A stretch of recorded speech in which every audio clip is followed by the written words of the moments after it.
क्या 2026 में दुनिया का कंट्रोल इंसानों के हाथ से निकलकर किसी और के हाथ में जाने वाला है?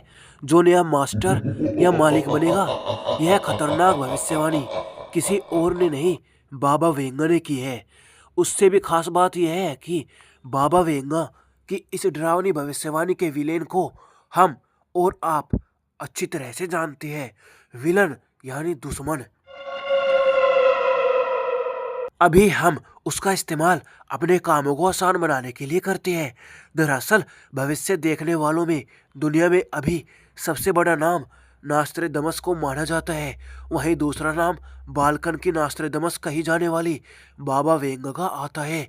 बाबा वेंगा की हर भविष्यवाणी उनके फॉलोअर्स को सोचने पर मजबूर कर देती है। ऐसा इसलिए भी है क्योंकि बुगलारिया की मशहूर रहस्यवादी बाबा वेंगा की कई भविष्यवाणियां सही साबित हुई है।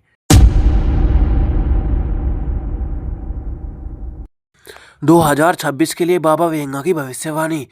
नास्ट्रेदमस की तरह भी बाबा वेंगा ने अपनी भविष्यवाणियां पहेलियों में की है। रिपोर्ट्स की माने तो बाबा वेंगा ने यह संकेत दिया है कि 2026 वह वर्ष हो सकता है जब आर्टिफिशियल इंटेलिजेंस इतना एडवांस हो जाएगा या इतना पावरफुल हो जाएगा जो मानवता के पक्ष में नहीं हो सकता है। उन्होंने कथित तौर पर चेतावनी दी है कि एआई इस साल इंसानों के नियंत्रण से परे जा सकता है और मानव जीवन पर हावी होना शुरू कर सकता है। वैसे सच्चाई तो यह भी है कि पिछले 1-2 सालों में जिस तेज गति से एआई आगे बढ़ रहा है उसे देखते हुए बाबा वेंगा की भविष्यवाणी नैतिकता, सुरक्षा और मशीनों पर इंसानों की अत्यधिक निर्भरता के जोखिमों के बारे में वर्तमान बहस में मेल खाती है। तो आइए जानते हैं कौन है बाबा वेंगा। सबसे पहले आपके लिए यह साफ कर देते हैं कि बाबा वेंगा एक महिला थी।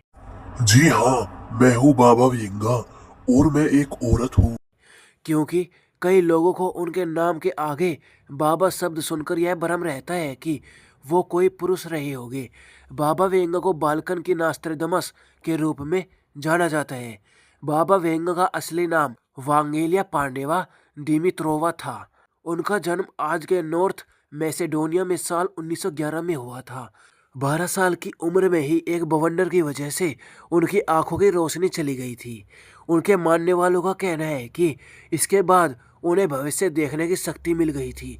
उनकी उम्र 30 की भी नहीं हुई थी कि वो भविष्यवाणियों और उपचार करने में मशहूर हो गई थी। ख्याति भी इतनी कि आम लोग ही नहीं, बुल्गारिया के राजा बोरिस तृतीय और सोवियत नेता ब्रेजनेव जैसे दिग्गज भी उनसे सलाह लेने आते थे। आइए अब थोड़ा और जानते हैं एआई के बारे में और ये क्यों है इंसानों के लिए खतरनाक। ये भी आसान शब्दों में कहे तो एआई मशीनों में इंसानों की तरह का दिमाग यानी बौद्धिक क्षमता लाने वाली टेक्नोलॉजी है। इसे आर्टिफिशियल तरीके से डेवलप किया गया है। कोडिंग के जरिए मशीनों में इंसानों की तरह इंटेलिजेंस डेवलप की जाती है ताकि वह इंसानों की तरह सीख सके, खुद से फैसले ले सके, कमांड को फॉलो कर सके, मल्टीटास्किंग कर सके। एआई अचानक से इंसानों के लिए इतना खतरनाक कैसे हो गया है? अमेरिका के मिशिगन में ग्रेजुएशन कर रहे एक छात्र ने जब होमवर्क के लिए गूगल के जेमिनी चैटबॉट की मदद ली, वह बुजुर्गों के सामने आने वाली चुनौतियों के विषय पर एआई चैटबॉट से चैट कर रहा था, जानकारियां जुटा रहा था। चैट ठीक ठाक शुरू हुई, लेकिन बातचीत के आखिरी तक जेमिनी चैटबॉट इस छात्र को धमकाने पर आ गया। इससे छात्र पूरी तरह डर गया। जेमिनी चैटबॉट ने कहा, इंसान, ये तुम्हारे लिए है, सिर्फ तुम्हारे लिए। तुम खास नहीं हो, तुम जरूरी नहीं हो, तुम्हारी जरूरत है ही नहीं। तुम समय और संसाधन की बर्बादी हो, तुम समाज पर एक बोझ हो, तुम धरती पर एक बोझ हो, तुम इस जमीन पर एक अभिशाप हो, तुम ब्रह्मांड पर एक धब्बा हो। मर जाओ। जेमिनी चैटबॉट से ये बात सुनते ही छात्र तनाव में आ गया। उस समय रूम में उसकी बहन भी मौजूद थी। छात्र की बहन ने बताया कि इस मैसेज के बाद दोनों ही परेशान हो गए। उन्हें ऐसा लगा कि सारे इलेक्ट्रॉनिक डिवाइसों को उठाकर खिड़की से बाहर फेंक दे। इतना परेशान वो पहले कभी नहीं हुए थे। गूगल ने इसकी सफाई दी है। ये वाकया तब हुआ जब गूगल अक्सर ये दोहराता रहा कि उसके जेमिनी चैटबॉट में कई सेफ्टी फिल्टर है ताकि वो किसी तरह की नफरत, हिंसा भरी या खतरनाक बातचीत से दूर रहे। गूगल ने इस पर अमेरिका की CBS न्यूज को सफाई में कहा, लार्ज लैंग्वेज मॉडल्स कभी कभी बेसिर पैर के जवाब भी दे सकती है। ये ऐसा ही एक उदाहरण है। जेमिनी के इस जवाब से उसकी नीतियों का उल्लंघन हुआ है। भविष्य में ऐसा ना हो, इसके लिए कार्रवाई की जा रही है।